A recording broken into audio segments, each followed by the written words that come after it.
Mm. He was the only optometrist practicing in his county. But it's not just, how to break down a P&L sheet. It's how to make somebody truly feel like they were taken care of. We have our knockout dragouts, and by the end of it, we're joking. We grew up around it, riding the roller chairs down the halls, racing them when we were young. It's just the absolute pleasure it is to work with somebody who has a brain that's wired different than you, and how much you can appreciate that different way of looking at it, because a lot of the times it's better. This is Optometrists Building Empires, and I'm your host, Ankit Patel. Each week, we'll explore the journey of practice ownership and leadership in optometry. Join us for insights and strategies from the top minds in our field. This show is sponsored by My Business Care Team. My Business Care Team helps your office increase revenues, reduce costs, and reduce staffing headaches. Let's build your empire together. Today's guests are an impressive duo that I'm excited to introduce you all to. They're both licensed optometrists from Water Valley, Mississippi, and combine a shared passion for eye care with strong ties to the community. Their practice has been a pillar for the community for 2 generations and is dedicated to providing comprehensive support to preserve your eyes and vision. With 5 locations in Mississippi, their comprehensive eye care services combine state-of-the-art equipment with compassionate care tailored to each patient's unique needs. They're optometrists and owners of Magnolia Eye Group. Please welcome Doctors Hunter and Taylor Edwards. Doctors, welcome. Thanks for having us. Thank you. Happy to be here. Yeah. You guys, this is a bit of a treat. I'm excited to talk to you all because you guys have a really unique story and really impressive business. So with that, what was the most important thing that helped you grow your empire? I'd have to say it was having a father that was an optometrist in the business. We grew up around it, riding the roller chairs down the halls, racing them when we were young. So we were always in that environment, and maybe not necessarily that's what we wanted to do, but being around that, being around him, and then we got out. We saw firsthand how to run an optometry practice, and but there was a sense of, I guess, ownership in that of, hey, we want to learn how to do this ourselves and not just sit by the wayside and let it go on. So Dad was really integral in that, of kind of showing us, here's kind of the business side, and that's important, but ultimately you're taking care of people, and if you take care of them, they'll take care of you. And so that's probably been the most we've learned, and some difficult lessons too of unhappy patients, and hey, you need to address that with that patient, and don't let them leave angry. You're going to call them, and so it's it was really good. And you sit back and like, man, I'm glad we had somebody there to kind of help us through those types of situations too. Yeah, it's hard to do it alone. And Taylor, I know you guys, I'll let you guys get into your story a little bit, but what about you? What do you think was the most important thing that helped you grow your empire? Yeah, I mean, I think is you can't understate the guidance that Dad provided. The interest was always there. Growing up in that environment, growing up in that culture. I think the biggest thing to compound kind of on what Hunter was saying was the way that he had built that culture in that clinic is what we try to instill into every community and every clinic that we have. The feel, the family environment, you walk through the front door and you know that everybody there kind of cares about you. So I think that how to develop a culture of caring, loving people that were diligent in their follow-ups, receptive to criticism, and just really, really have a heart for caring for patients. I think that's been the biggest thing. It's not just, how to break down a P&L sheet. It's how to make somebody truly feel like they were taken care of. So Yeah. that's been the biggest thing. We know that everything that we've got so far and the progress that we've gotten that's the driving factor. I like that. And And I'm curious, when you took it over, so help us understand your situation a little bit. Is your dad still involved? What does the situation look like? What was it like when he first took over versus the five locations now? Kind of paint a picture for us of how you guys have taken your father's legacy and grown it. Um, so I was first out, so I graduated in 21, and at that point we had that, one and a half offices. And so I was working with dad most days, kind of learning, and it was rough. It was, um, the line between son and colleague, that I think that was tough for him and tough for me too. And but after a couple months of just getting, I think that worked out. I mean, it's been smooth sailing since. Like it's so much fun. Yeah. Yeah, and Taylor, what about you? You came along a couple years later, right? So yeah, tell us about that, like how that was for you as an experience. So I always like to say Hunter kind of worked out the kinks by the time I'd gotten there. And I think that I graduated in 22. And so we were still at one and a half. Dad is still very involved. He's 5 days a week, as are we. We're spread pretty thin right now, but that's okay. And so he's been very involved in that, and it's just been pretty impressive. I mean, he switched he was on paper charts. He switched to an EHR, knowing that we were both in optometry school. So he tried to lay the foundation. And then, of course, once we get out of school and you know how technology goes, now we need a new EHR. So he's been really like malleable. I mean, not without some coaching into some changes, but he's been very, very adaptive and very, I would say, flexible for sure on some of the things, because you're trying to bring in the latest and greatest, but the latest and greatest is always changing. So it's always a little bit of trying to be conservative, trying to keep what makes it great, and then trying to figure out what is actually, how do we triage some of the things and some of the new things we want to implement? Because it was kind of mouth on a fire hose there for a couple of years. Yeah, let's build on it a little bit because you're one and a half, and you guys took it to five now. So let's talk a little bit about why grow it, right? And your dad laid a great foundation for you all, but you guys have taken it to another level. So let's focus on that side of the journey for a little bit. Why grow it? What made you drive? What were the decisions that fed into it? And I'll let Hunter, if you want to start, and I'll let Taylor pitch in or whatever. I'm kind of curious to see why the business side of that, as well as the mental and emotional side of that growth.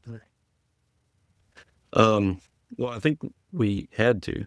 We're not small dudes, and three of us in one office gets cramped. But we're in, you know, rural communities. So we're, that main office was in our hometown, and just about every patient that's coming in, is not calling you Dr. Hunter or Dr. Taylor. They're just calling you Hunter and Taylor because that's what all they've ever called you. And it doesn't bother you, but it's just like folks you've known, folks that's changed your diaper. So, um, then from going so we knew we had to grow. Dad had a partner at the second location that I think Dad started it maybe about 25 years ago, brought him in. They were partners, and we needed space. So we purchased that office and grew to two.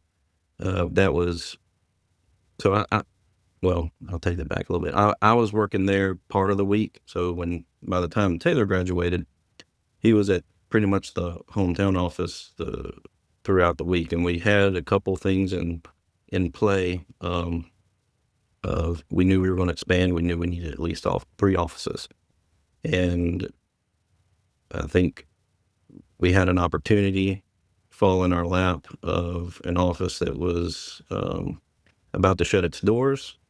And we're like, hey, we have the doctor days. It was a doctor that pretty close with Dad, colleague. And so we were like, yeah, we'll see what we can do with it. And so we had doctor days. So we kind of sent Taylor over there. That became our third office. And I guess what is now our fifth office, we had actually signed all the documents to take that over before this one fell into our lap. So it's been like a 3-year process. And that was an old family friend that's like, hey, I got a couple of years left. Taylor will go down and work with him a couple of days. And so it was kind of slow playing. We knew that one was coming, and we just kind of picked up one extra on the way. But yeah, we needed room. Yeah, and it's interesting because I'm hearing something that's pretty interesting because you guys may not hear as much of where you are, but especially in the cities and other locations and online, you hear about PE consolidation in our industry. You guys are going the exact opposite, right? You guys are in rural areas, serving the community, have been there for the long term, like generations at this point. If Yeah. people are coming to you to be like, you know what, we entrust our community to you all because you've been here, you've lived it. It's almost like another model that you can operate at, right? In these rural communities, which I don't think we hear about too much, which is interesting. As you guys are talking, that's kind of what I'm hearing. Is that how you guys kind of see it too? Yeah, I think the driving factor of everything, and even from Dad starting that practice that he ended up having a partner with, was there was not a optometrist in that county. He was the only optometrist practicing in his county. So there was a lot of need, and there is a lot of need in Mississippi. And so when you hear of a clinic shutting its doors, or there's an optometrist that is about to retire, and needs somebody to kind of become a steward over the patients that he's been taking care of for years, that was basically how we grew to that 4. Now the 5th one, we saw there was an area of growth. And the growth of optometry presence was not, matching that growth. And so we knew that there would be a need there. And so that was our cold start, that we opened last year. So, it's kind of been like, we've got to just be like, okay, is this a good situation? Do we think we can afford this? Can we manage it? But most importantly, is there a need for us to fill? We've been very, we've been very set on not being necessarily predatory. There's just too many opportunities for other people to have good access to care, for us to be like jumping into any big markets and trying to go and compete against other optometrists that are already taking care of patients right now. So that was how we started off. In the heart of how we started growing things was, where is there a need? Where is there people that need that access, and try to fulfill that? Yeah, I like that.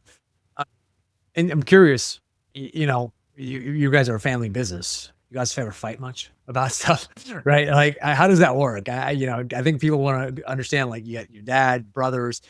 That's got to be interesting, right? Dinner time conversations. Like, talk to me about that relationship, that dynamic. How does that work for you all? You touched on a little bit about, at the beginning, how Hunter kind of laid the groundwork, but how does it work now? How did you guys come to a path?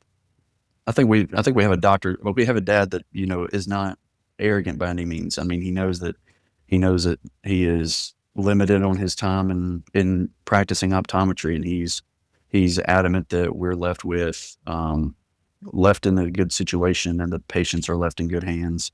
And so he's been very, like I said, just kind of, good at passing the torch, and good at just saying, I don't necessarily agree with it, but y'all have got my 2 cents, and then y'all go take and run with it. And so, there's been, there's a lot of times where we always say the dinner table is also still kind of the boardroom. It's, our wives know that when we sit down, and you can count to about 10 Mississippi, and we're talking about eyes. So it's all the time. So, I think it's gone good, even at the times where we're kind of chomping at the bit and upset at each other and whatever. It still always comes from a place of love. No one's trying to get one over on you, and Yeah. it's not, it's only trust and love. And so it's the base and root of the boardroom. And so it's easy to have hard conversations with that, when that it's not a greed thing. It's not anybody trying to outdo the other one. It's all a similar goal. So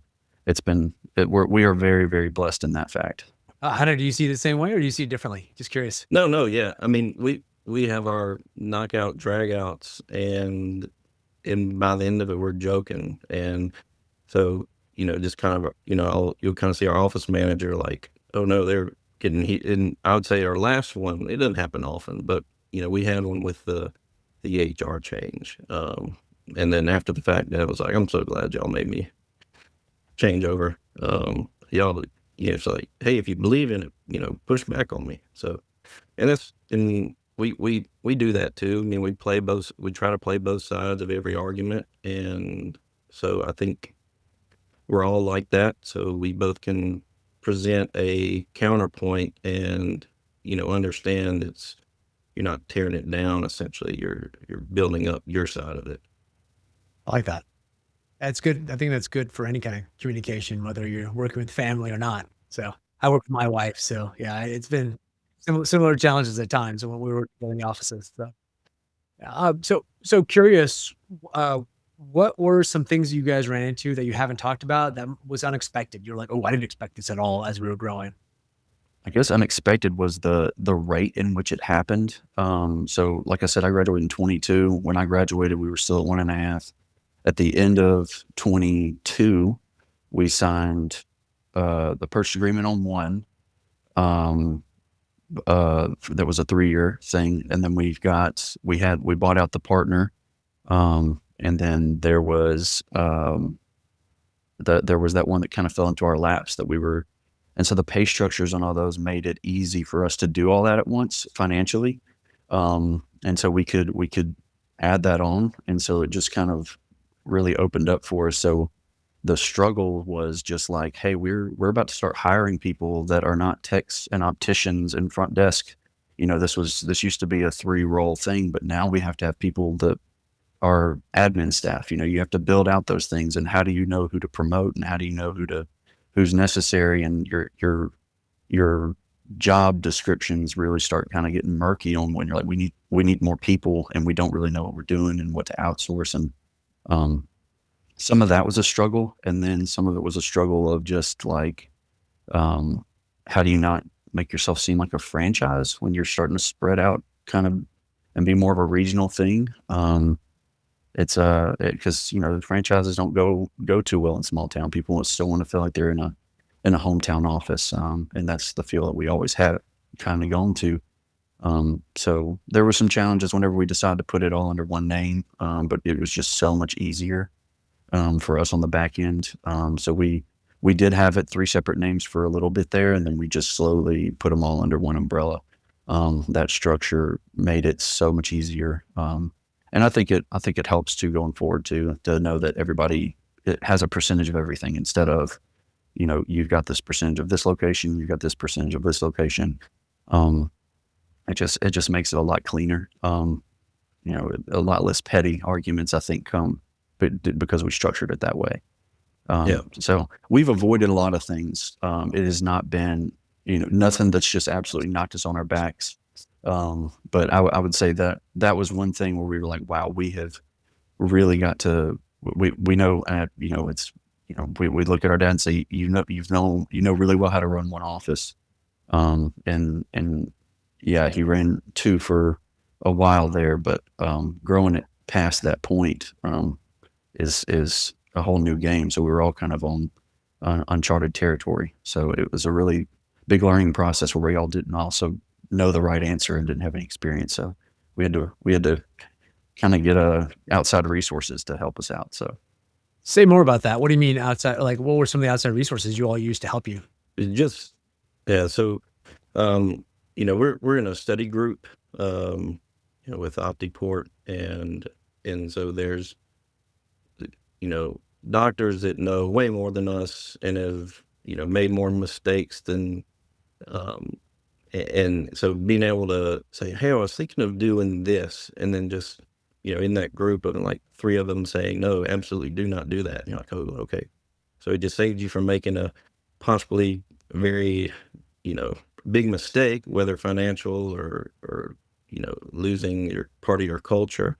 um and so that's been really good to bounce ideas and things off of people that have done it and are in larger, multi-location offices than you. And one thing they always said was the fourth one will break you, is in having the admin staff. You have to have that in. And so we took that warning and started building out, and that's helped greatly, because you can look at somebody and be like, man, what does your day to day look like? And it's like, and a staff member, it's like, if they're on the admin team, it could be anything. They're not doing the same thing yesterday as they are today, or the same thing an hour ago. It's trying to make the whole system run as a whole, plugging leaks as we come across them.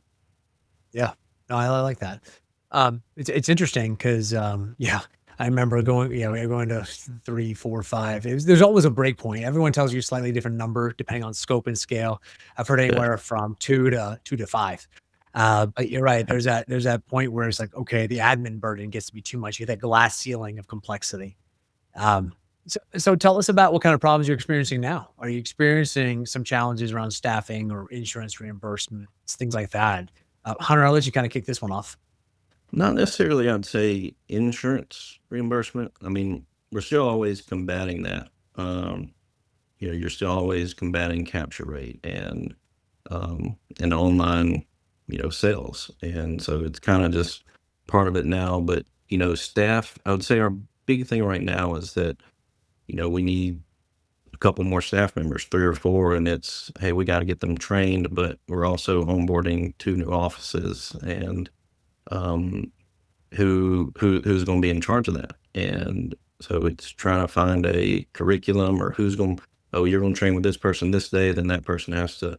Mm. So it becomes a little bit of I guess, a chessboard of moving pieces. And so I'd say that's probably our biggest struggle right now, is making sure that we've got the entire board covered, and we're not leaving our king open. I like that analogy, chess analogy, because it does start to become more strategic at that point. Taylor, anything to build on that?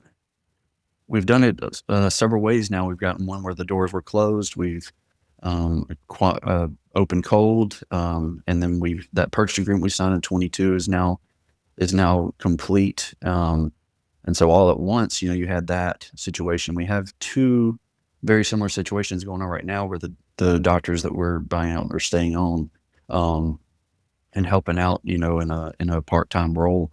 And so just trying to keep the good things about the culture of their clinics while also ingraining and trying to introduce ours. So the other location is actually outside of Mississippi, so they kind of are, it's a little different on certain things. And so the way we structure certain things is that part's challenging. And then just the sheer amount of distance now that we're covering, while trying to keep the same staff, it's really getting to a point where you're stretching those staff and removing them from their seat that they've been in and asking them to travel, 80 miles, 90 miles or so. And so you're running over to this area, and we're trying to plant those seeds of culture there and onboard all them. And so that part right now is the hard part, because those empty seats they're leaving, you need to replace it with somebody.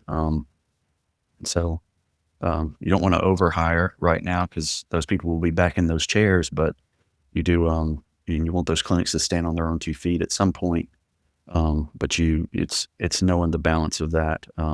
So that's been the tougher thing. So that one is actually our 6th. Okay. So we're getting to a point now where it definitely is a lot to manage. So Yeah, and cross state lines, that's a whole nother ball game. Right. Which state is that in? Just curious. Arkansas. Arkansas. Okay. So you're in that corner. Yeah, that's impressive. So I think you guys get a round of applause and you pat yourself on the back, because what you're doing is not easy, especially when you start getting that far away from your home bases. So that could be tough. Was there a specific decision that you made, like how you thought about going after that location that's so far away? Or is it just a more like, hey, we had this opportunity, let's go after it? It was kind of that. Kind of that, yeah. He had reached out to us, and he was like, hey, look, I'm 4 days a week now. I would like to slowly get to 2 days a week, and then at some point retire. And I don't really have an exit strategy. And I know y'all had talked to somebody that I knew, and so that's how we kind of got connected. Yeah. And I'm curious, what are you guys looking forward to in the future with your practices, with the industry? Like, what do you see? Taylor, I'll let you kick this one off. I mean, there's a ton of technology as far as the medical side of things that we're really excited about. I mean, Oculomics stuff. Yeah. I mean, it's there, that low level light therapy. We've started to push more into some of the private pay things with dry eye. I know we mentioned combating insurance payments and things like that, but those are always just things of just, hey, we're no longer just going to be offering things here that are covered by health insurance. Some people, it's not doing everything it needs to for the patient. So we're trying to provide other things. So there's a lot to be excited on that front. And then I think your our big hairy audacious goal that everybody always talks about, or BHAG, is always kind of morphing and changing. And right now, if we're trying to say what does the next year look like, we're like, we are just trying to make these 6 practices as strong as the first 3, and have them all functioning as a good unit, and have staff get a little bit of breathing room, and everybody a little bit set into these roles, and everybody trained up for those roles to do them efficiently, so that what we hope, what we're battling against um, is obviously patient experience suffering because of us expanding. So that's never been our goal. So we're trying to ensure that that doesn't happen. You're also trying to check out your back end. You're watching the future and trying to go for these goals and all that. But we're definitely in a season of, we've got a lot to manage and make sure that everything's up to snuff before we have any plans of doing anything else. So I like that. Hunter, anything else you want to build on? Like, what are you excited about? Yeah. I think like Tyler said, the technology, and it's just so much changing, so much is being automated. But what we're finding out, what we can do with a look into the eye, with AI and retinal imaging, and the early detection of Alzheimer's and neurodegenerative diseases. I think that's going to be just I think it's going to be like PCPs referring to us to say, like, I'm not really sure what's going on, but they've got devices over there that can maybe give us an answer to what's going on. Uh, so I'm really excited about all that. It's funny you say that. We just did a remodel of one of our offices, and we went out to dinner with the TopCon rep. And he was telling us how that's their plan. They're putting in devices at internal medicine doctors' offices that can do scans and say, "Oh, this is an issue based off of our algorithms. Oh, you need to go see a specialist." Yeah. So it's going to be another level of care that's coming over the next couple of years. So yeah, it's exciting. Yeah. Definitely an interesting time to be in the industry. Yeah. Really, really exciting. So I'm going to ask you guys a little bit of a unique question now. Yeah. Normally I like to ask, like, what's a formative experience you all have had, but since you guys are brothers working together, you guys tell me a shared experience that you have that's most memorable for you. That you're probably like, oh yeah, I remember that. And that's what made you guys who you are today. It may be the same story, it may be something different, but I'm curious about if you guys have a common story that you're like, oh yeah, this happened at this office and this has really left an impression on us. Oh man. Looks like Taylor's, it looks like a funny story. Hunter's looks a little more serious. it's one that I usually tell a lot, but it's not necessarily about a clinic or Okay. even optometry related, but more so about working with a brother, and just your strengths and knowing who you're working with. But I always tell the story about we were kind of chunky kids, so my dad would always come home and be like, y'all need to, if we weren't in season sports and stuff, he's like, y'all need to be getting active. And so we were like, I can't remember how old we were, Hunter, at this point, but he was like, y'all are going to carry this 40-pound backpack and do a ruck up. We lived on a hill and we had a really hot, steep driveway. And so, I always say that Hunter had this backpack that had a camelback so he could drink water the whole time he was doing it and all this stuff. And the camelback had a leak in it. So he was fixing the camelback, and I just pick it up and I walk it, and I'm like struggling. I'm dying. It's hot. We're in Mississippi, miserable, get all the way done with it. And then Hunter does it. And he kind of breezes through it and he gets done. And so, like, I got done first. His time was more enjoyable because he worked smarter, not harder. And so it's always something with the way that we work and the way we approach things all the time. He's always in the slow down and speed up. I'm like, let's just get the task done. I'm more so like, I'm going to do this right away and try to pound my head through it instead of being like, hey, we need to be tactical. We need to, and that's why he's got the mechanical engineering degree and I don't.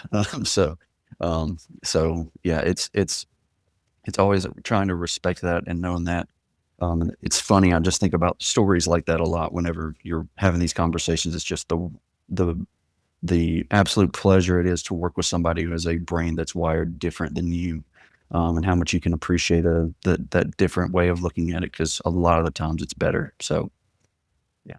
I'm just gonna, before you share your story, Hunter. It's interesting. Yeah, I forgot you were an engineer, but I talked to another doctor, Justin Coleman in Kentucky, who has multiple locations. Who's also an engineer that came in, and so there's something to those rural practices with engineers. So it's a thing.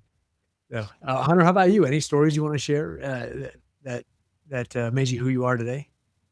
I mean, there's really a lot. Some of it I would say is um, maybe how I practice. A lot of some of dad's sayings are just like, I'll get, spin the dial, flash that smile. You're trying to get someone to trust you and believe in you.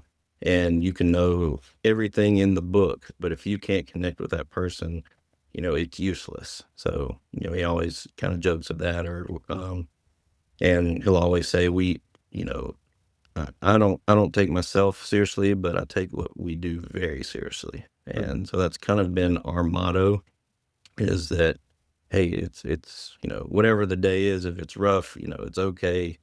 We don't have to be too hurt about, did I, do something not right, but as long as you're taking care of the patient, that is our number one focus. And Yeah, I like that. So, uh, quick question for you all. If you had to give your younger self advice, like you just graduated from OD school, it's been a week now, go back in time for us. What advice would you give to your younger self? You know, a really wise doctor that I had in school, just, and it was weird because you're about to set out in optometry school, you're really confident in everything, and she was just like, it's something you heard a million times, but it was just that one day it hit me. It was just like, fake it until you make it. And you're gonna have this survivor's remorse, imposter syndrome, especially when you go back home to where you grew up and everybody knows you. And like Hunter said, just um, and just find some belief in yourself, that you know exactly what you're doing. That whoever you see that kind of still sees you as you used to be, you are, not that person anymore. You're been trained and knowledgeable, and you've got a good profession in which to affect a massive amount of change. And so, a lot of people approach this with work-life balance in mind, maybe financial stability, and then the heart, of course, of helping people. But you get to really, really affect some change in the communities that you're around. And so, um, that's been one thing that you don't really foresee, because you're kind of thinking about, being a good doctor, being successful, all those things, but how you serve that community. It's ways that you'll never measure it. And not trying to sound like arrogant or anything, that we're the pillars of our community, and without us they would fall. But it is like, and that stands for any kind of small business. We are small potatoes. We're yet one little cog in the machine of a community, and we get to contribute in that. And so I would say that, you get out of your own head, your own aspirations, focus on the way that you can affect change and leave an impact on a person. And so I think that when you first get out of school, you're worried about what everybody else's job looks like and what their contract looks like and how much they're getting paid and how your rank was better than theirs. And you're still comparing yourself, and the comparison is the thief of joy. Saying, you get out on your own, and you get to really just pour into people. And that's why this profession is just so special to us. So I like that. Hunter, how about you? Any advice you give to your younger self? I'd probably say, don't focus so much on the details. Um, when I got out, I'd say I kind of had not necessarily a chip, but I wanted to understand every aspect of the business, and I felt like I owed it to Dad and to the patients to not try to ride coattails of not understanding, and, oh, that's somebody else's. What's the fix for this? I don't know. We'll just brush it under the rug. And maybe that's Yeah. So I wanted to learn how this machine and optometry office worked. So if something broke, something wasn't working right, we could make it more efficient and fix it. But in that, I would say, in my drive of doing that, um, I probably wish I would have uh, should have, involved myself with the staff just a little bit more. And I thought I was, but I was any break I had, I was trying to have calls with vendors, and still kind of am, but I'm more aware of, hey, hey, you're doing this and you're nice to the staff, but if you're not kind of hanging out with them a little bit, they're gonna feel alienated. And I probably learned that a little bit later than I should have. It's like, oh, I love them to death, and I'm just doing some work, and I'm like, well, they're scared to come to you, or not really that, or they just don't have a read on you yet. They don't know what you like to do in your free time, and they feel like they don't know a lot about you. So um, I'd probably slow down on the diving headfirst into the business part of it a little bit, and sub some of the staff's time with that. I like that a lot. It's really good insight. So if appreciate you guys sharing all this. If people want to reach out to you or find you, where can they connect with you? All right. I guess our emails, mine is hedwardsod@magnoliaeyegroup.com, really long. And as you could probably guess, Taylor's is you swap the H for the T. And if you want to email Dad for some reason, you can swap the T for an S. So try to make it pretty easy. But Yeah. And we're on Instagram. Hunter's on LinkedIn. I'm not. I don't do anything on there, but I'm there. They made me make it in school, so it's still there. Makes sense. Makes sense. Any shout outs that you guys want to, any person in the industry that you look up to, or is like, oh, this person was helpful. Anyone like that come to mind that you'd like to shout out as, hey, this is someone that's helped me along the way? I'd probably say Dwayne Thompson. He's a multi-location practice in Missouri. We've tapped him for a lot of resources and a lot of knowledge. Yeah, he'd be a big one. In his practice? Premier Vision, Premier Eye Care.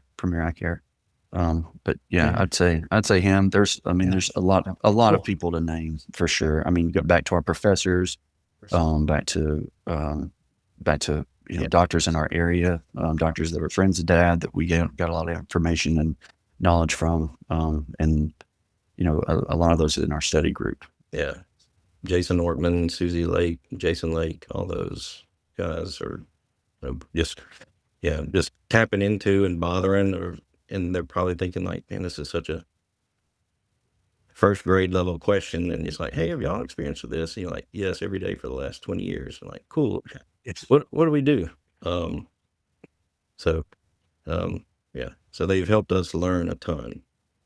Cool. Well, thank you for that. And thank you, Doctors Hunter and Taylor Edwards, for being on the show today. Yeah, absolutely. It was a blast. It was fun. Yeah, absolutely. Thanks for having us. Yeah. And, one of my biggest takeaways was relationships, and deep relationships in the community with your staff. You're asking people to go 90 miles for a commute. I mean, that takes, right? You think you guys undersold that one a little bit. Like, that is tough to get. We can't get people to go like 9 minutes, let alone 90 miles. So that's amazing, that the relationship you have with folks there. So relationships and long-term thinking can really be a path to growth. So I really appreciate that insight. And thank you, audience. If you learned something, laughed, share this podcast with a friend, and make sure to hit the subscribe button so you never miss an episode. And if you see the meeting link in the notes, feel free to sign up for a meeting, and I'll send you a copy of my book, Optometry Redefined. Thank you again, Drs. Hunter and Taylor Edwards, for being on the show. And this has been another exciting episode of Optometrists Building Empires. We'll see you next time. That's a wrap on another episode of Optometrists Building Empires. Thanks for joining. For show notes and more, visit buildingempires.live. This show is proudly sponsored by My Business Care Team. My Business Care Team was born out of staffing challenges my wife and I faced together, managing multiple optometry locations. We refined our approach at Classic Vision Care and now offer our expertise to others. If you're experiencing challenges with staffing and you'd like to set up a discovery call, we'd be happy to help you and connect you with the right resources. We'll see you next time.